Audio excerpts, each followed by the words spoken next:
Hey YouTube, it's Katrina. Welcome to day 63 of The Orbit. Today I have a book review for you today and some footage from yesterday and today. Yesterday I went to a dog show. It was really cool. Never been to a dog show before. Today's book review is for Boris Pasternak's Dr. Zhivago. And I'm going to do a very general overview of this book because it is a very thick novel, as you can see. It took me a while to read. But yeah, here we go. The main character's name is Zhivago, and he's a doctor, medical doctor, and a poet.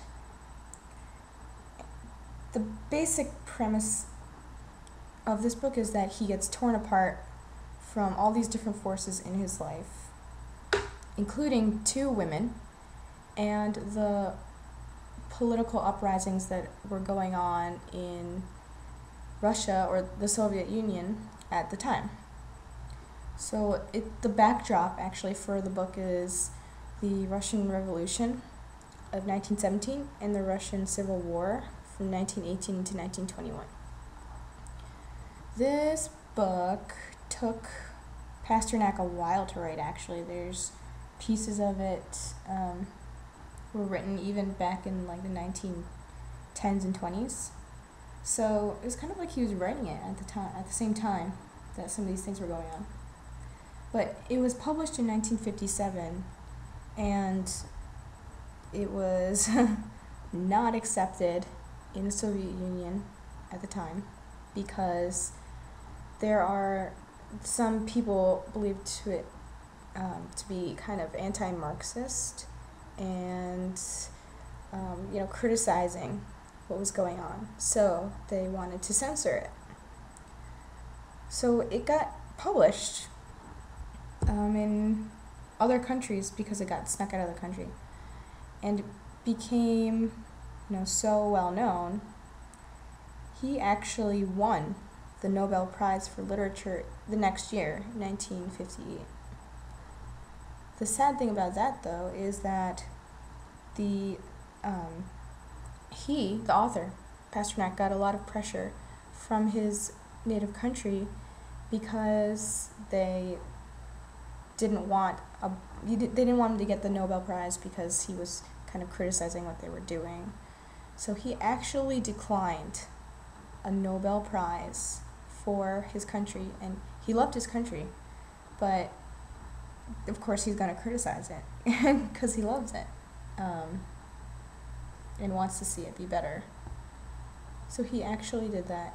That was the first time ever that a Nobel Prize was ever offered to a Russian author. And yeah.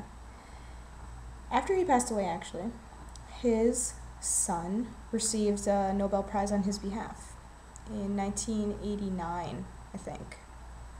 And it was in 1987 that the book was allowed excuse me, that the book was allowed, to be read in Russia, that it was, accepted. So yeah, that's just a little background on Dr. Zhivago. And it's been turned into a movie. It came out in 1965, I think. And it's a very famous movie. It won 5 Oscars.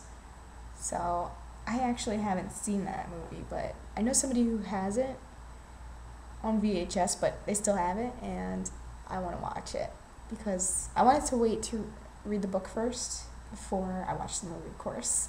So now that I've read the book, and I think that I could watch the movie. But yeah, I don't know if I mentioned this before, but I mentioned definitely in a past video, that for me personally, reading Russian novels is kind of difficult just because of the names. They're very beautiful names, but if I can't pronounce it in my head properly, it doesn't stick as well. So if you're not used to that, I would say to try to memorize it and practice it. Remember the rules. And that's basically all I have to say about Dr. Zhivago. Yay! And also, beautiful illustrations in this book. Alright guys, so here's the footage from yesterday and today. I got my video out already for yesterday, so that's why some of the stuff is in today. I didn't want to miss a day yesterday, so I published really early in the morning. Hope that you enjoy it. I'm like afraid to ask what kind of dogs these people have for fear of looking stupid. Beautiful German Shepherd. Hold on.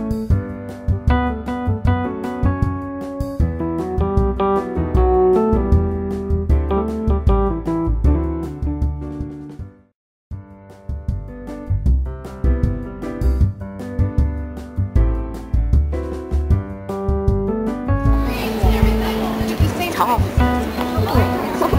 then I bred mine up. Look at these Dalmatians.